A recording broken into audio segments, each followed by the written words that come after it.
আমরা হচ্ছে সিলেটি মানুষ, জানেন তো। আর আমাদের শুটকি মাছ কিন্তু খুব বেশি প্রিয়। আজ বাজার থেকে কুমড়ো পাতা আর শিদুল নিয়ে আসলাম। জানেন তো, আজ আমার মা আবদার করে বসলেন কুমড়ো পাতা দিয়ে শিদুলের বড়া খাবেন। মায়ে আবদার করলে কি আর মানা করা যায়? শিদুলের বড়া বানানোর জন্য এখানে নিয়ে নিচ্ছি রসুন, পেঁয়াজ, শুকনো মরিচ, কাঁচামরিচ আর কুমড়ো পাতা। এখন কুমড়ো পাতাগুলোকে ধুয়ে লবণ দিয়ে চটকে নিচ্ছি। তারপরে পরিষ্কার করে শিদুলটাকে ধুয়ে নেব আমি। আমাদের এখানে এই শুটকি মাছটাকে শিদুল বলে ডাকি আমরা। শিদুল ধোয়া হয়ে গেলে শুকনো লঙ্কা, কাঁচা লঙ্কা, রসুন, পেঁয়াজ পেস্ট করে নেবো আমি। চুলো জ্বালিয়ে কড়াইতে বসিয়ে দিলাম, দিয়ে দিলাম পরিমাণ মতো তেল, পেঁয়াজ কুচি লাল করে ভেজে দিয়ে দিচ্ছি পেস্ট করে রাখা মশলা, তারপরে দিয়ে দিচ্ছি শিদল, এক একে দিয়ে দিচ্ছি হলুদের গুঁড়ো, শুকনো লঙ্কার গুঁড়ো, লবণ।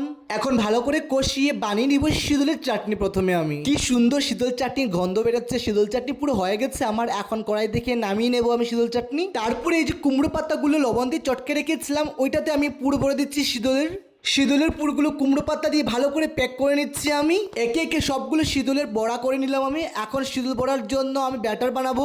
আর ব্যাটারের জন্য আমি নিয়ে নিচ্ছি চালের গুঁড়ো, হলুদের গুঁড়ো, লবণ, মরিচের গুঁড়ো, পরিমাণ মতো জল। সুন্দর করে মিক্স করলে হয়ে গেছে আমার ব্যাটার তৈরি। এবার কড়াইতে দিয়ে দিচ্ছি পরিমাণ মতো তেল ভাজার জন্য। গরম দিলে একটা একটা করে এবার শীতলের বড়াগুলো সুন্দর করে আমি এপিট ওপিট করে ভেজে নেব।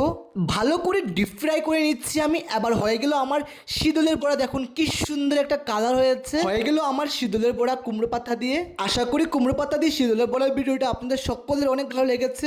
ধন্যবাদ, সবাই সুস্থ থাকেন। দেখা হবে আপনার নতুন একটা ভিডিওতে।